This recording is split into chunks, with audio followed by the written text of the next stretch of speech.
PSC rank holders സമരം ഒത്തുതീർപ്പാക്കാൻ മേനോനും സമരക്കാർക്കും ഇടയിലെ മധ്യസ്ഥർ യുവമോർച്ച. ആഹാ, എത്ര മനോഹരമായ വിസ്മയ കാഴ്ച! യുവമോർച്ചക്കാരെല്ലാം ആവേശപൂർവ്വം മേനോനുമായി നടത്തിയ ചർച്ചയുടെ ദൃശ്യം പങ്കുവച്ചിട്ടുണ്ട്. കഴിഞ്ഞ 10 വർഷത്തിനിടയിൽ എപ്പോഴെങ്കിലും സെക്രട്ടേറിയറ്റ് പടിക്കൽ ഏതെങ്കിലും സംഘടന നടത്തിയ സമരത്തിന്റെ ഒത്തുതീർപ്പ് ചർച്ചയ്ക്ക് യുവമോർച്ചക്കാർ മുഖ്യമന്ത്രിയുടെ ഓഫീസിൽ കയറിയതായിട്ട് കേട്ടുകേൾവിയുണ്ടോ? ഇല്ലെങ്കിൽ അദീന ഭാരതി പോലെയുള്ള നല്ല പത്തരമാറ്റ് സംഘിണികൾ വരെ മുഖ്യമന്ത്രിയുടെ ഓഫീസിൽ ചെന്ന് ആവശ്യപ്പെടുകയാണ് ആ സെക്രട്ടേറിയറ്റ് പടിക്കലിലെ സമരം അവസാനിപ്പിച്ചു കൊടുക്കണമത്രേ.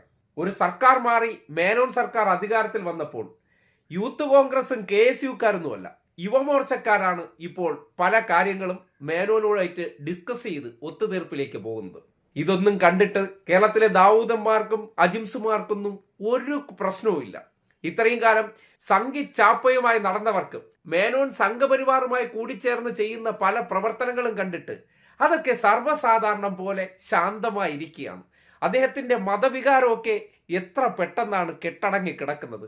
മതവികാരം എന്തിനും ഏതിനും പൊട്ടിയൊലിക്കാൻ കാത്തുനിന്ന ദാവൂദും മീഡിയ വണ്ണും മാധ്യമം പത്രമൊക്കെ ഇപ്പോ ഇതൊക്കെ സർവ്വസാധാരണ കാഴ്ചയായിട്ട് നാട്ടുകാരുടെ മുന്നിൽ അടയാളപ്പെടുത്തി കൊടുക്കുകയാണ്. കേരളത്തിൽ സംഘപരിവാറുകാർ എങ്ങനെയാണ് ഭരണത്തിൽ ഡ്രിവൺ ചെയ്യുന്നതെന്ന് എല്ലാവർക്കും നോക്കിക്കാണാവുന്ന അവസ്ഥയാണ്. അധികാരത്തിൽ ഇരിക്കുന്നത് സംഘപരിവാർ സർക്കാരാണോ? അല്ല. 3 MLA-മാരെ വെച്ച് എങ്ങനെയാണ് BJP ഭരിക്കുന്നു എന്നതിന്റെ തെളിവാണ്. നേരത്തെ തിരുവനന്തപുരം കോർപ്പറേഷൻ കൗൺസിലിൽ സുഗതൻ എന്ന BJP കൗൺസിലറുടെ അയോഗ്യത ഒഴിവാക്കിയത് ലീഗ് ഭരിക്കുന്ന തദ്ദേശ വകുപ്പിന്റെ പ്രത്യേക സർക്കുലർ. ഇപ്പോ സസ്പെൻഷനായിട്ടൊക്കെ നടക്കുന്നുണ്ട്. പക്ഷെ ആരെ ബോധ്യപ്പെടുത്താനാണ് ഒരു മന്ത്രിയെ മറികടന്ന് ഉദ്യോഗസ്ഥർ അത് ചെയ്തു എന്നൊക്കെ നമ്മൾ വിശ്വസിക്കേണ്ടത്?